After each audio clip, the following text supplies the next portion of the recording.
Good afternoon, everyone. I'm Nikki Blunier with the IPM Institute's Pest Defense for Healthy Schools. On today's call, we'll hear from Emily Pochubay, the Michigan Department of Agriculture and Rural Development's IPM and Public Health Specialist. Funding for this working group is provided by the USDA National Institute of Food and Agriculture Crop Protection and Pest Management Program through the North Central IPM Center.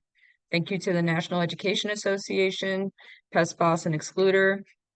The National Education Association supports our pest defense website. Pest Boss also helps with our website. They have software for pest control operators to track pest management practices and have helped with the website. Excluder sells many rodent and pest exclusion products and shares pest exclusion tips for our monthly newsletters.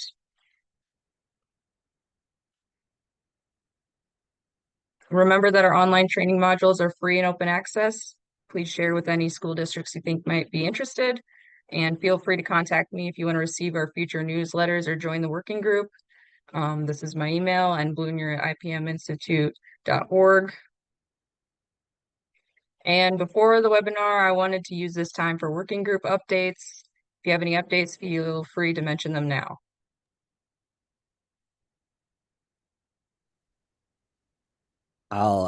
I'll start first. Hi, everyone. Ryan Anderson, IPM Institute of North America. I just want to announce that I also lead a initiative called Midwest Grows Green, and Nikki's involved with that. And we are going to be working on a schoolyard maintenance webinar in September.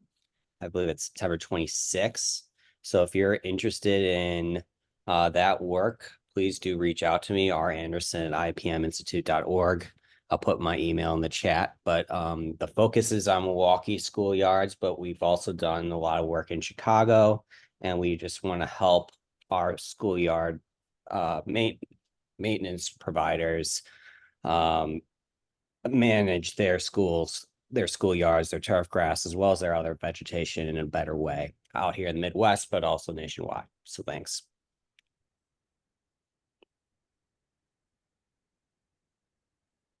Does anyone else have updates?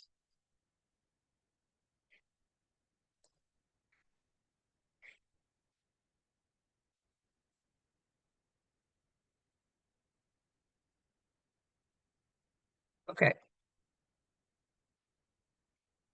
Please fill out our survey to let us know which topics you're interested in for future presentations and to let us know how we're doing. You can use this QR code or the link at the bottom. I'll just wait a sec.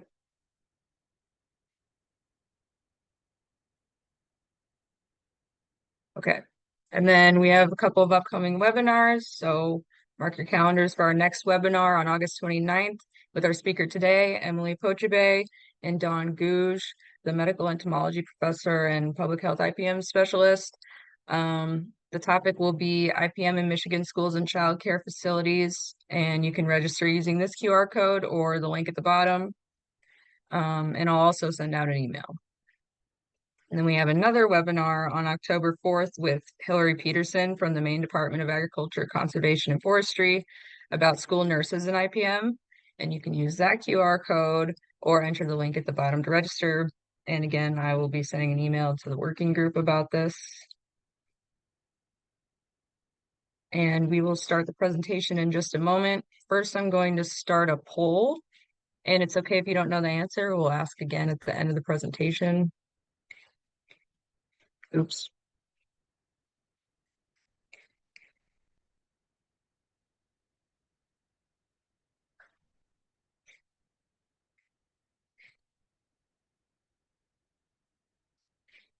Just have to open.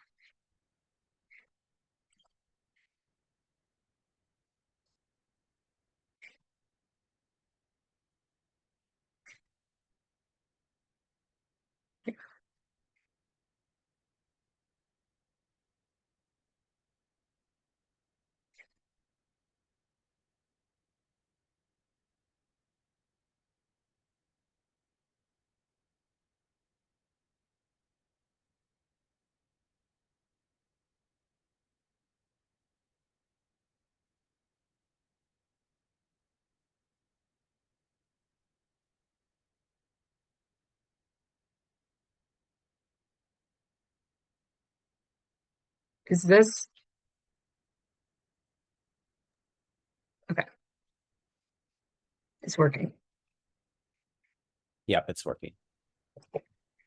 You want me to end the poll? Some people are still answering, I think. Looks like we just need one more person. We'll just end it. Yeah. Okay. Um, okay. And then we will ask that again at the end. If you have any questions during the presentation, please feel free to put them in the chat. And now we can start, Emily.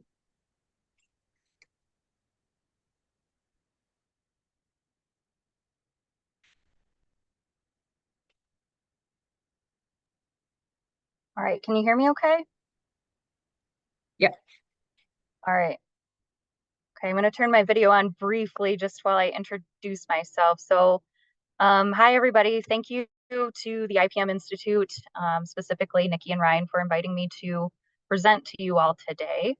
I'm really thrilled to have this opportunity. I'm relatively new in my position with the Michigan Department of Agriculture and Rural Development. So it's exciting to be able to kind of share what I'm up to in Michigan, and hopefully that'll spark some interesting collaborations in the future with you all, or opportunities for you to give me good ideas of things that I could be doing better in Michigan. So as Nikki mentioned, I am the department's integrated pest management and public health pest specialist.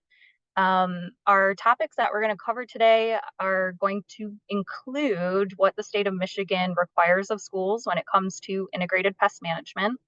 I'm also going to tell you a little bit about a new project that I've been working on called IPM assessments. But before I do any of that, what I want to do is spend a couple of minutes just introducing you all to MDARD's pesticide program, which is where my program is housed. So I turned my video on for you all to put a face with a name, but I am going to turn it off just to save some bandwidth. As you can see, I am in the field currently, so I apologize if there are any hiccups with connectivity, but I'm going to do the best that I can do with what I'm working with today. So it's nice to meet you all.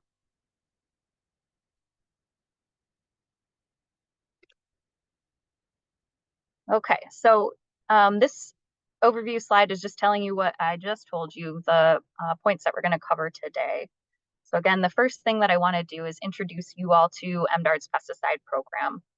Our program's mission is to protect human health and the environment while ensuring that the people of Michigan have the resources necessary to protect themselves, their property, and their communities from pests.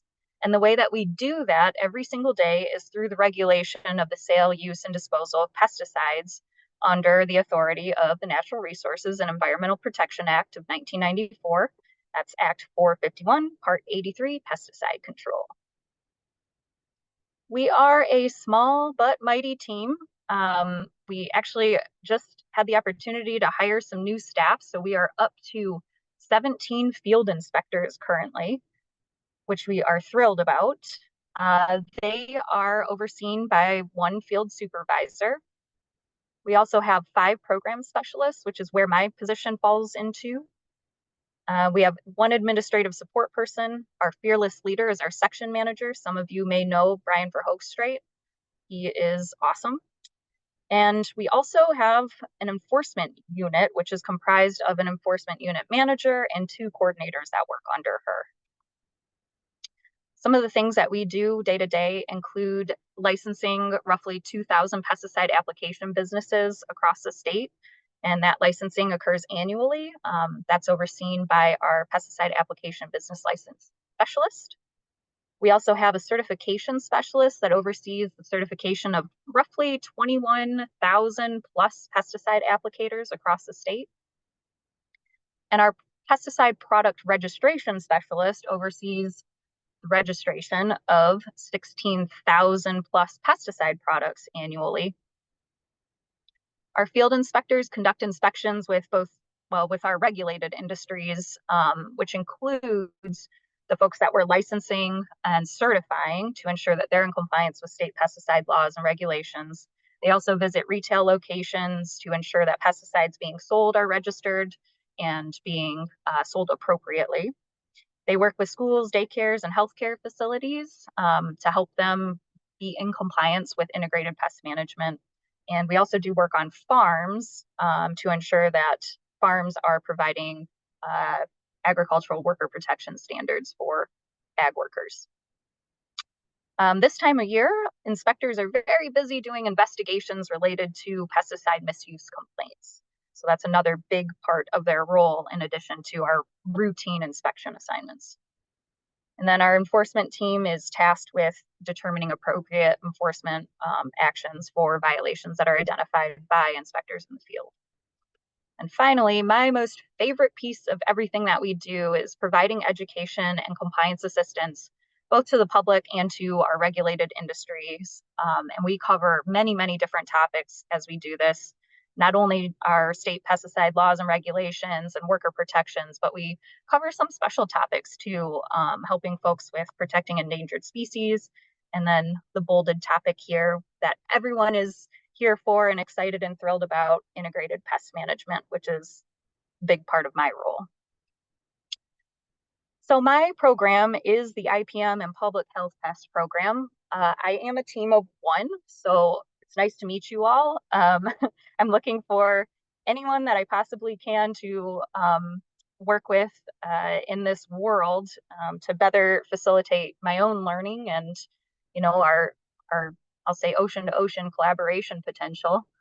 But my primary role is to develop and deliver IPM and public health pest education and outreach to the public in our regulated industries. And I do that through a number of activities, including doing things like we're doing today, right? Providing presentations, webinars, delivering trainings, collaborating with local health departments, exhibiting at events and conferences, generating content, and then of course, providing technical assistance to the general public and regulated industries on IPM pesticide use and public health pests.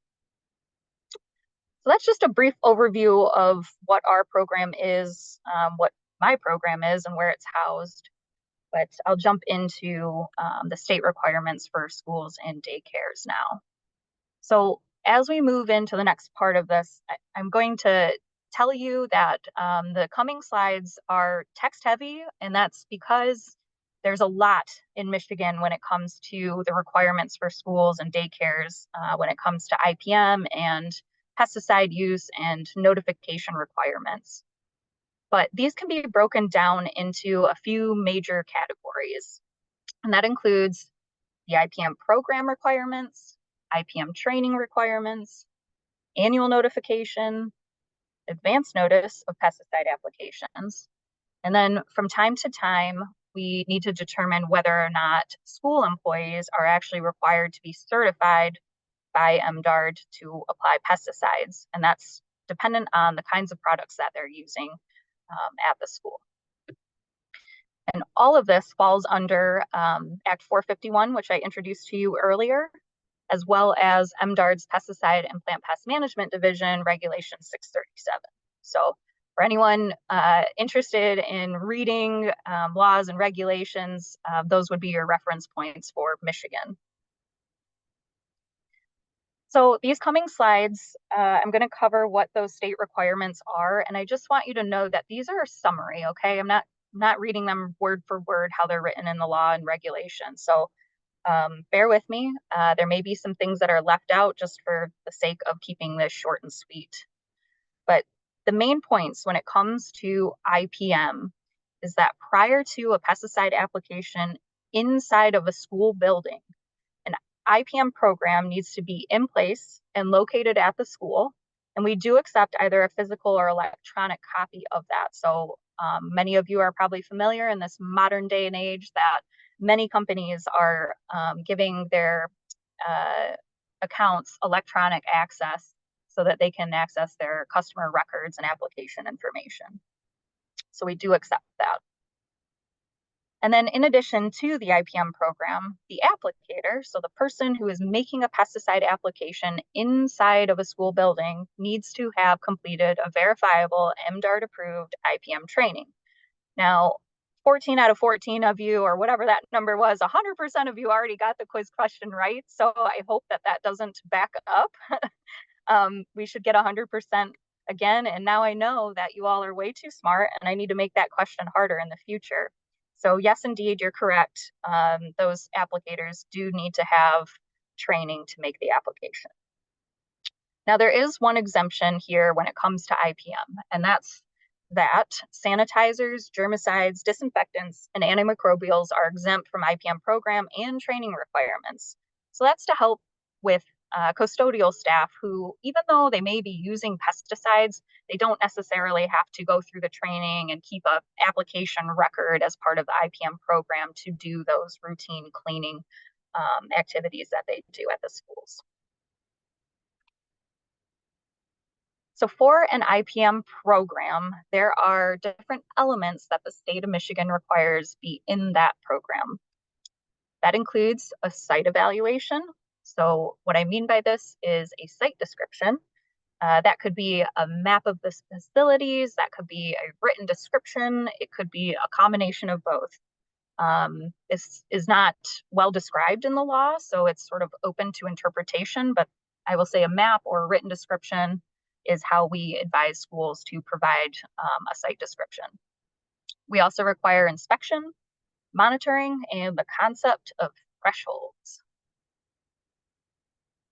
We require there be some consideration between pest biology and the management methods that are used. So when I say management methods, I'm talking about those IPM strategies that we use to address pest issues, right? So mechanical, biological, chemical techniques, as well as pest prevention. There also needs to be consideration of the impact on human health and the environment related to the pest management methods that are used. And this is a big one, continual evaluation of the program. I feel like that's something that's often forgot about when it comes to IPM, but it's a really important piece of IPM. And I know you all know that, but we require this because you need to be evaluating the program to know that it's effective or not effective so that you can know if you need to change the methods that you're using to address a pest problem.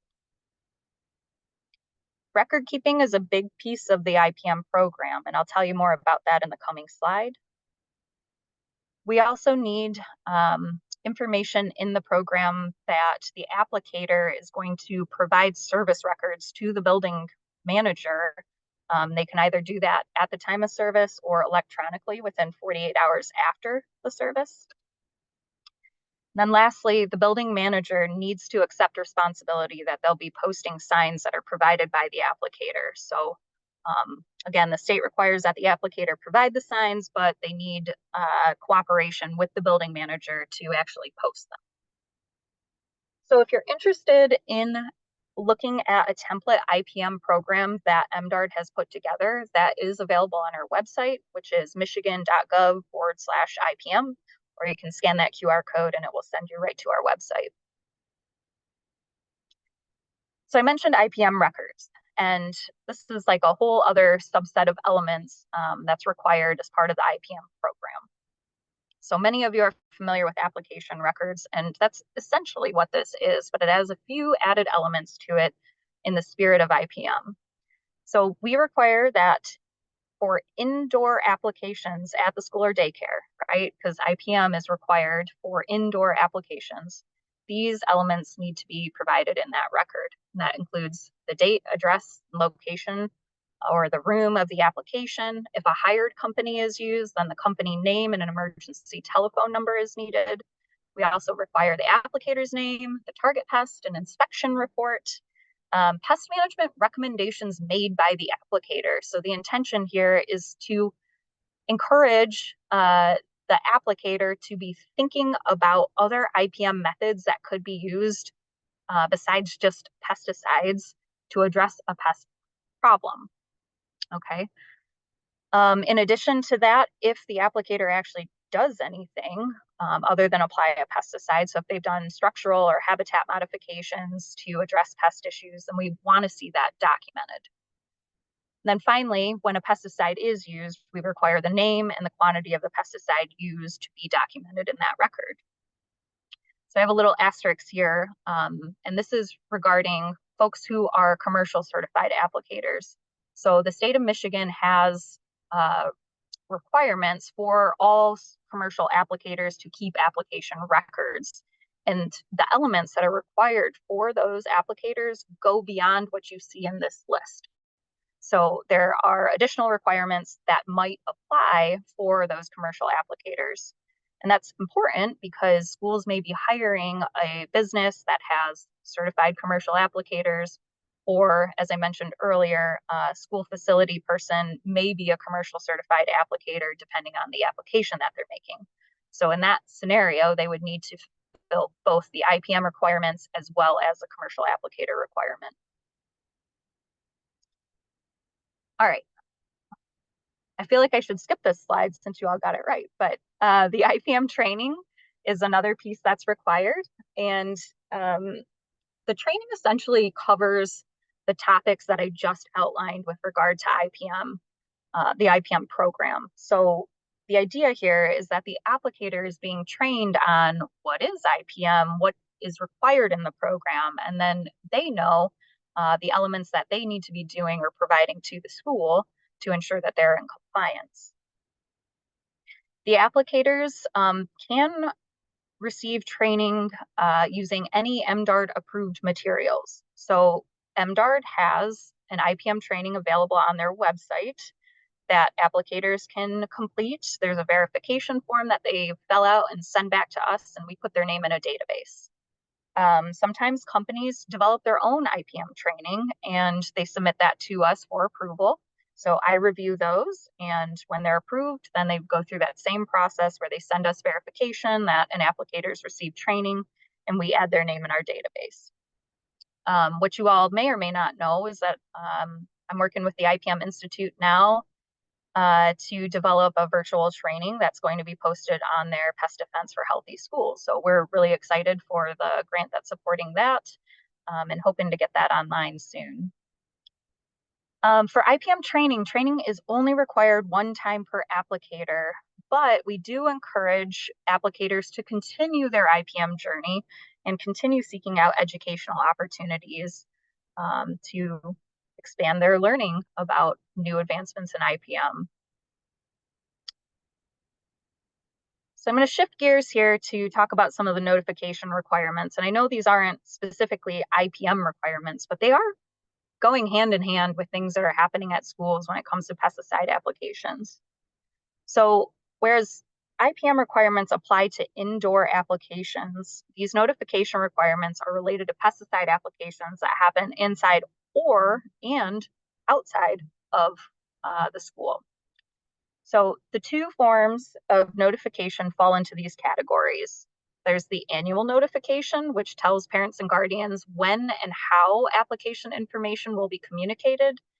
And then the advance notice of pesticide applications is provided to inform them when and for what an application will occur. These are the requirements for the annual notification. So for schools, we require that notification be sent out 30 days after the start of the school year. For daycares, it needs to be sent during the month of September. So when we're working with schools that have daycares, we advise folks to send the notification in the early part of September so they can meet both requirements without having to, send the annual notification out 2 times. The purpose of the annual notification is to inform parents and guardians of their right to review the IPM program and the records. Provides contact information to them of the person at the school who's responsible for pesticide applications and the procedures associated with them. And then it also gives parents the option to receive advance notice of applications by first class USPS mail postmarked at least 3 days prior to the application. And it will give them information about how to request that notice by mail.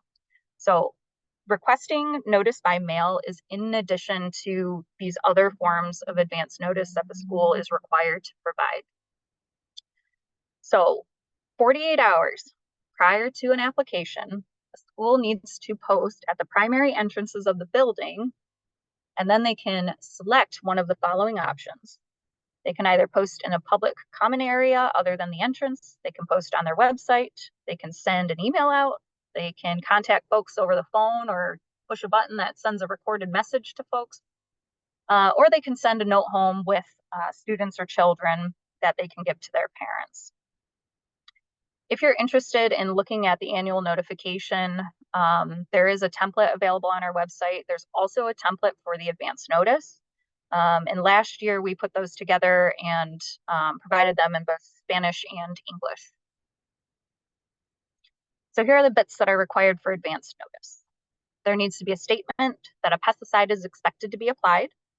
We need to provide information about the target pest, the location of the application, the date of the application, a person that can be contacted related to the application information. So that's a name, a phone number, and if available, an email address.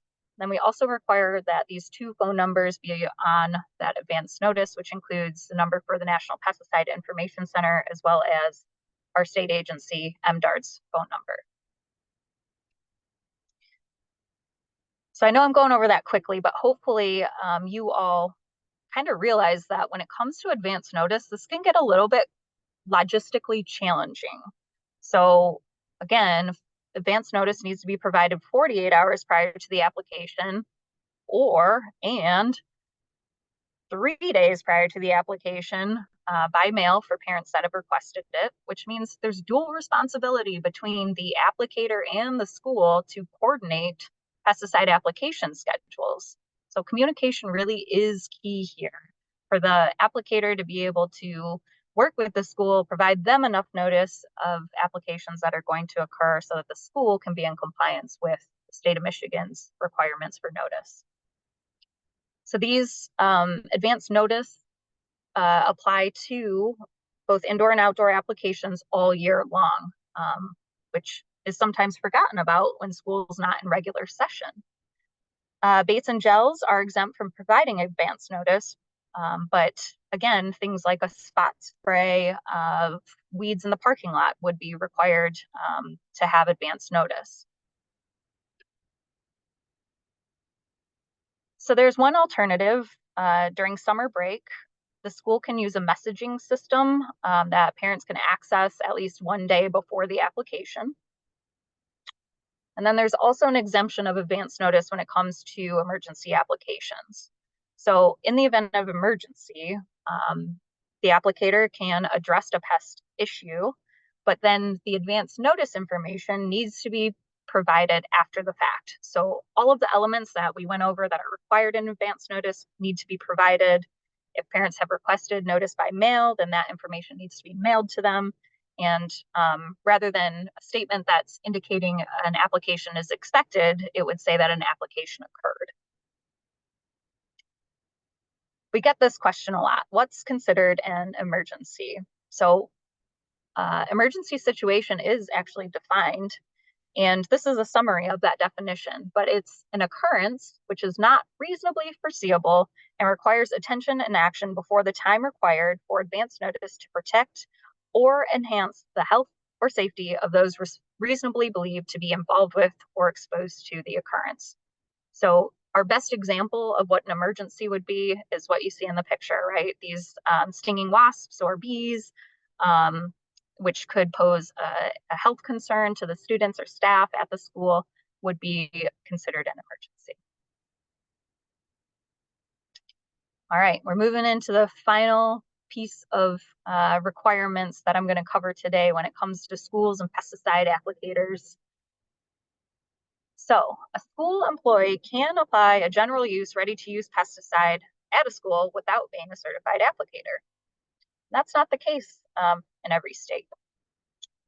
So when I say ready-to-use pesticide, this is a product that's used from its original container, meaning that no mixing or loading is involved. And some common examples that you all are familiar with are aerosol sprays, bug bombs, foggers, or pre-mixed jugs of squirt pesticide that would be considered ready to use as long as it's applied from its original container. And only certified applicators may use non-ready to use products as part of their employment in the state of Michigan, which means that a school employee must have commercial certification to do these activities. Apply granular weed and feed with a spreader, mix concentrates and apply solutions with a backpack sprayer or a pump sprayer or any other equipment. And then, of course, to apply restricted use pesticides, which is not a common practice in Michigan. So in summary, when it comes to the IPM program and the IPM training, these requirements apply to indoor applications. And when we say that, we mean not only the school building, but also the maintenance building. And in Michigan, we do have a number of ag programs and science programs that have greenhouses and barns or other structures on school property where we would require IPM to be followed if applications are made in those spaces. Every school in Michigan needs to provide parents and guardians with annual notification. There's no exemption for that. The advance notice of application, as I've said many times already, needs to be provided 48 hours prior to the application, and if requested by mail, 3 days before an application. And then we just talked about it, school employees require commercial certification to apply non-ready-to-use pesticides. And just as a side note, an added tidbit, all the hired commercial pesticide, all the hired applicators are also required to have commercial certification or registration. Okay, so that was a lot of text. And for this Friday afternoon, I'm going to give you all a gift for the rest of my presentation. I have a few slides with some more text, but then I have lots of pictures to show you before we wrap up. So hang with me here. So the IPM assessments is, like I said, a newer project that I've been working on just within the past year. I've only been in this position for roughly a year. And this was something that was brought to my attention from folks at EPA Region 5. So I think I saw Seth was on. So hi, Seth, shout out to you. Thank you for giving us this opportunity to help schools through another avenue. I'm really excited about this project. Glad to be we're awesome. Thanks, Seth. So the goal of this project is to promote the implementation of IPM practices in schools that correspond with state requirements. And our objectives are that we are educating school staff about the concept of IPM, right? So IPM is a concept, it's an approach to pest management. But sometimes in Michigan, because of the state requirements, it becomes a record keeping and a paperwork issue. So we're trying to get away from that idea.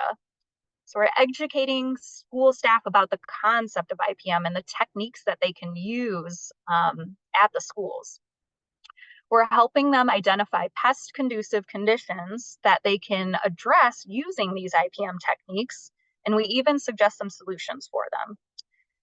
And then finally, if they request it, I also review and assist them with compliance of the IPM state requirements, okay? So what's involved in this process? I set up an on-site assessment of the school that we conduct usually with the facility manager, but there have been folks that have been interested in participating, like the superintendent or their principal, which I'm happy to educate anybody that wants to join. I think it's really cool, the more folks that want to show up and learn. And when we go to the school, we are looking for pest-conducive conditions inside and outside the school. And we also ask them about their pest concerns. So have they had issues, or what are they thinking about? Are they worried about something, some kind of pest showing up? We talk about that with them and help them identify solutions, whether that be preventative or other things that they might need to do to address a problem. All of the findings from these on-site assessments, as well as our recommendations, are documented in an assessment report that we provide to the school. And then, of course, it's opened a door for communication between MDARD, me specifically, and the school that we've worked with.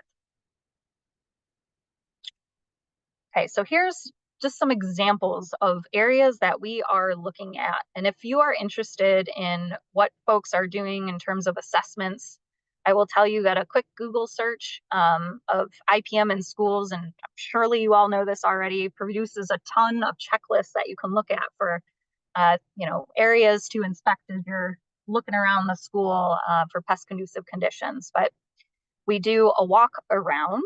So that's the exterior of the building and the property. And we are looking at the walls, the foundation, the eaves, the gutters, the vents and other openings, doors, windows, the landscaping, the grade, and waste management practices.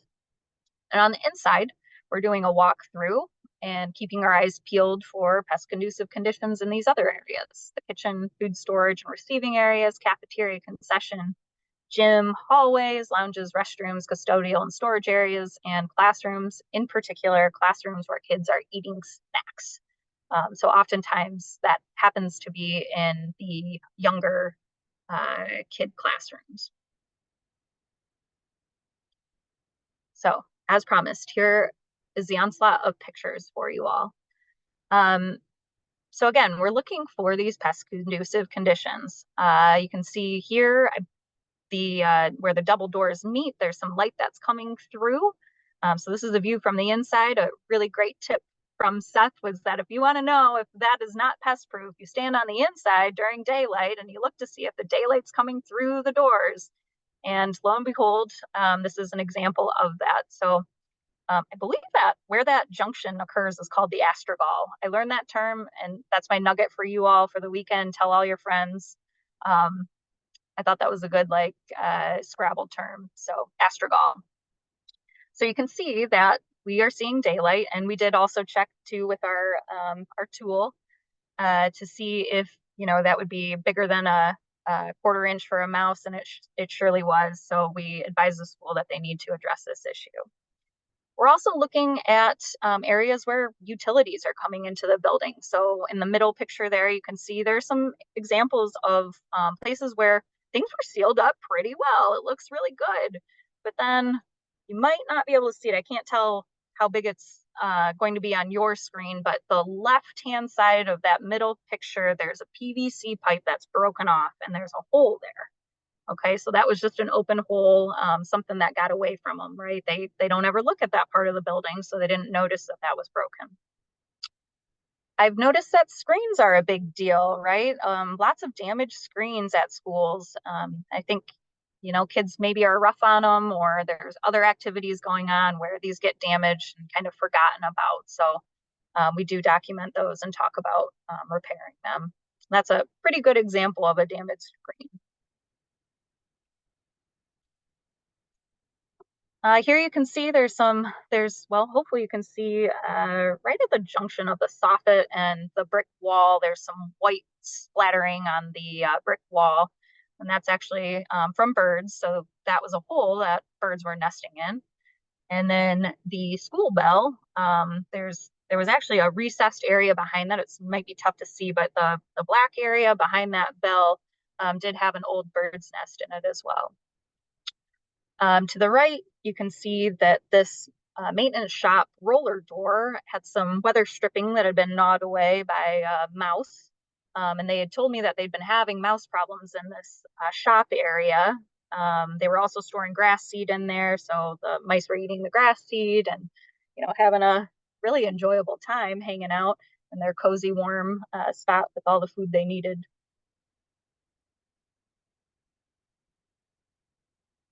For schools that have younger kids or maybe a daycare program, an after-school program, you might see things like toys and play equipment in addition to, a normal playground area.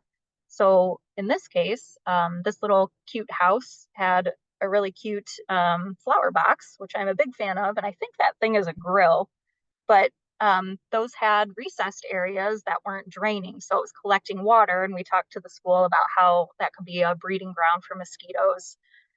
In addition to that, you can see that this little playhouse is shoved right up against the wall of the school building, and so we suggested to them that they might want to remove that or pull it out away from the wall, just so that you don't have a little harborage area. To the right, you can see this is I hope you all enjoy this picture as much as I do. I found this to be really interesting. So you can see that this dumpster is very close to the school building, and it was not being maintained properly closed because the staff like it open. When they walk out the door, they can just chuck the trash right in. So that was kept open, and you may or may not be able to see it, but kind of right between that concrete platform and the dumpster itself, there's some debris. So there was like food scraps and trash all around that dumpster area. Then if you look further back, you can see that there are refrigeration systems right there, and then the little double doors on the back. You might even see that there's some vegetation growing between the wall and the refrigeration system. So this was a good example of a little pest haven, right? I get to hang out in my little cozy wooded home, and then, make my way out for a little snack. Then I don't know, maybe one of those kitchen ladies will be really sweet and keep that door open for me so I can really get into the building and cruise around in there. Anyway, I'm just kidding, but hopefully you all know what I'm talking about here. So we had a good conversation with that school about things that they could do to, help reduce that harborage area and moving the dumpster further away from the school. So some more good examples. Vegetation growing on the school building provides a nice highway or avenue for pests to get onto the school building and find their way in. Landscaping planted too close to the building, which does a number of things. So obviously it could be a pest harborage site, but it's also obstructing our view of the building itself to be able to see, well, are there other structural things going on behind that vegetation where mice or other things could be getting in? We talk about overhanging vegetation and just maybe thoughtful landscaping is a good way to put it too, right? So let's not plant trees and shrubs too close to the building just to help minimize some of the maintenance that may need to happen to keep those from overhanging and touching the building. Whoops, sorry about that. So I mentioned the grade, so you can see in this picture that the ground is sloping toward the building, which can be problematic for water issues. In addition to that, you can see on the right-hand side that this school had a broken gutter, which allows the water to kind of pool and accumulate right near the building's foundation. And you might be able to see too under that window, there was a little bit of like mildew growth occurring on the sidewall. And then I have a few pictures to close up with interior conditions. So we talk a lot about cardboard boxes and pest harborage sites, or how some pests might even eat the cardboard and the glue on it. So we encourage them to regularly take out their recycling. Another common thing that I've been seeing is the accumulation of like sugary soda can type bottles and plastic bags in various areas in schools. So we do talk about those and how they're managed. Are they rinsed? Are they taken out regularly? Or what else is going on there? Food storage, as you all know, that can be an important factor. So we talk about storing food up on metal shelving, off the ground, and pulling it out of the boxes. And then it's kind of hard to see in this picture, but this was another situation where they were removing food from boxes, but then they were letting the boxes kind of pile up in the corner. So on the right-hand side is a boiler room at a school that I visited. This was an interesting situation. Actually, the facility maintenance person was really excited that we were able to kind of take a close look at this, but they have a person that goes around with this black cart to pick up garbage and food waste and things, and they store the cart in this area. Well, the PVC pipe that you see that's disconnected was in the way of the roller cart. And so rather than telling the facility person about it so that they could come up with a better solution, they just removed it, which allowed that condensation to build up on the floor. I guess it probably makes its way eventually to the drain, but really it's just creating a wet spot on the floor in that room. Oops. We do talk about ceiling tiles.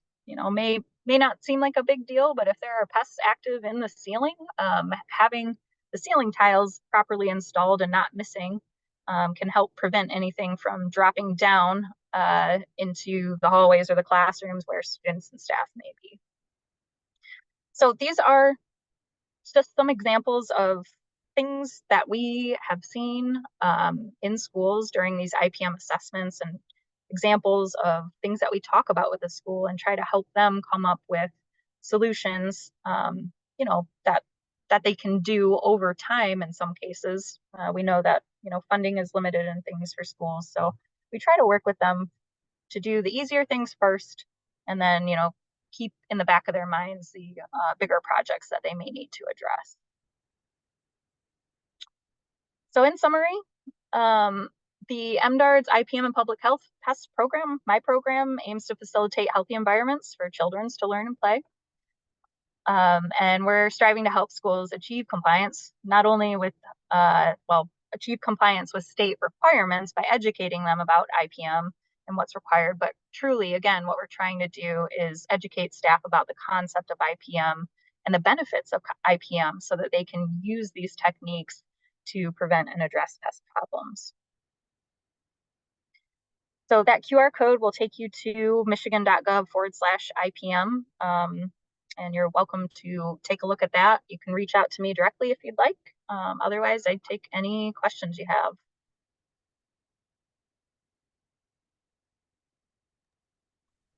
Thank you for the really interesting presentation. We have some questions in the chat that we can get to first. So the first one is the Michigan IPM program in schools enforceable? And do you work with EPA Region 5 on enforcement issues? So the IPM program and training requirements are enforceable in the state of Michigan, yes. Do we work with EPA on enforcement issues? No. Unless Don or Seth wants to say otherwise, that's something that we do handle through our section. Unless a product has an IPM requirement on the label, and there are just a handful of products that do, we don't enforce IPM tactics. That's a good point, Seth. So for EPA registered products in general, right? That would give EPA some teeth in terms of enforcement. But when it comes to the IPM law, that's specific to the state of Michigan. That's not a federal requirement.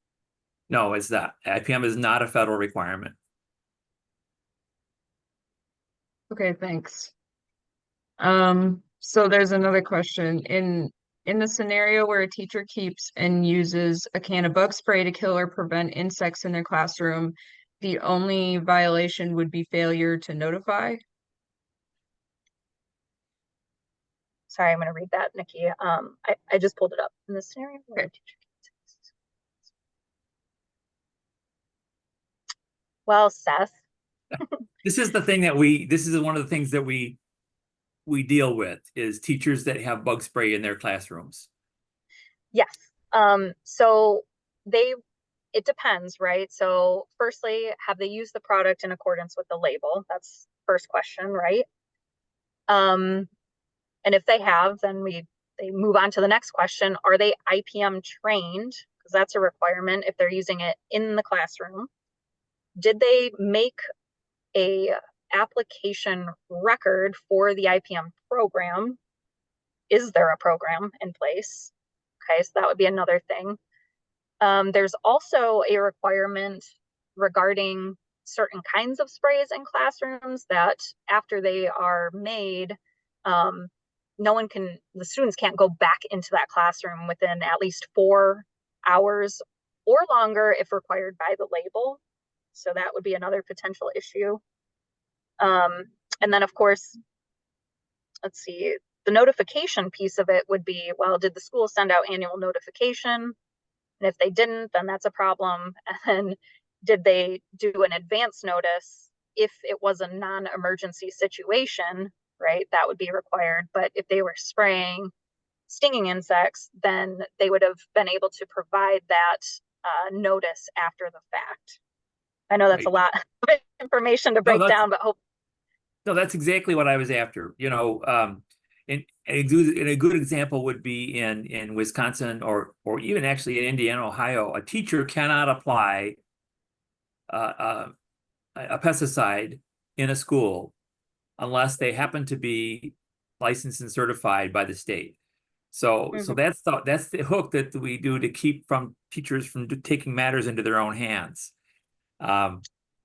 But teachers, especially if they don't if they don't trust their custodial staff, or if they have to wait too long, they will keep a product in their classroom and use it if necessary. And, you know, it's supposed to be kept out of the reach of children. I mean, it would be interesting to know out of the gate where it's kept. You know, is it locked? Is it literally out of reach, or is it in a desk drawer, you know, or is it under the sink, which is where a lot of stuff gets placed. And then it's not, you know, it's a label violation because it's not out of the reach of children. But it's just the issue that teachers really, we don't want them to take pest management into their own hands. Mm-hmm. Yeah, so they would be potentially held accountable if they did do their own applications. But again, it's complicated in Michigan. We'd have to ask Yes. a lot of questions. Right. All right. So we have another question in the chat. After a site assessment, when may Michigan conduct an inspection at the same school? Great question, Donald. So we're working that out, I will tell you. If there is a complaint submitted to us regarding a pesticide application at the school, then the inspector would go to conduct an investigation. But I'm working with our enforcement team right now, like over the past several months and moving into the future, to kind of figure out what this process looks like moving into the future, right? So the short answer is we don't have a good answer for you right now, but we're working on it. Okay, thanks. Have you had the opportunity to visit with EnviroSafe? I have met them at some conferences. I'm trying to think, is that the Stoddards? Yes, that's them. Yeah. So I have interacted with them, but I'm really hoping. So one of the cool things I get to do as part of my job is go out in the field with folks to learn from them, right? So that I have some boots on the ground experience of what are the pest issues that people see and how are they addressing them? What are the challenges of the industry for both sides, the schools and the businesses. So I agree with you. I think they're doing a really great job, but I haven't had a lot of opportunities to interact with them yet. Okay. So the last question in the chat is, in Michigan, what is the state penalty for misuse of a registered pesticide? That's up to the enforcement team. And it just depends on their enforcement matrix, you know, the severity of the issue that occurred. Thanks. Does anyone else have any questions? Emily, this is Ryan. After these assessments, and I know you've only been doing them for a year, is there a lot of follow-up? Because we've done the assessments on Green Shield certified side, and I've always found the hardest challenge is keeping the staff engaged, especially with turnover. I agree with you.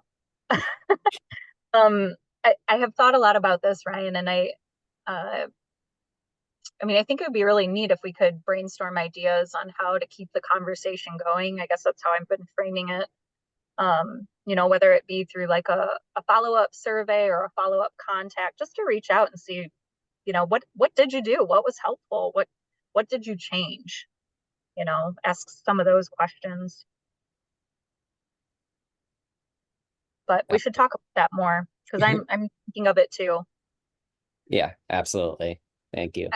They do seem to reach out with questions, but and I'm happy to help them with that. But I'm curious about, you know, the things that we documented in the report and what they've done to address them. Agreed. Yeah. We do have one more question in the chat, I think. Yeah. Are you looking for new inspectors or enforcement officers in your department? it sounds like Mark's looking for a job. We I don't think we have any positions open right now because we just brought on a new cohort of inspectors. But I will say that there are a lot of changes happening very quickly in our department. And so if you are interested in employment opportunities with MDARD, if you want to send me an email, I can get you hooked up with our recruitment team. They have a list.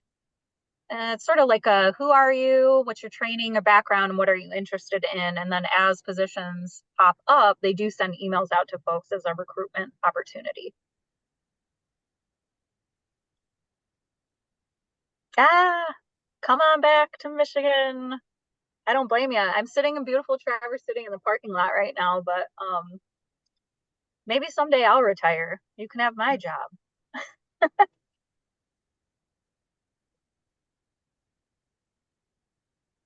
Any other questions?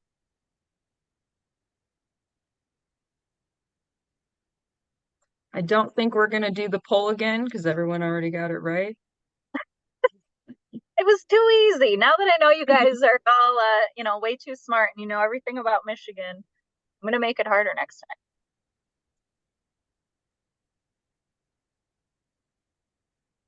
Well, I just want to say thank you, Ryan and Nikki, for hosting me today. And thank you all for everyone that joined. Like I said, please, please, please reach out looking for, making my network bigger of folks that know a lot about IPM in schools and how I can help expand this message in Michigan. Thank you, Emily.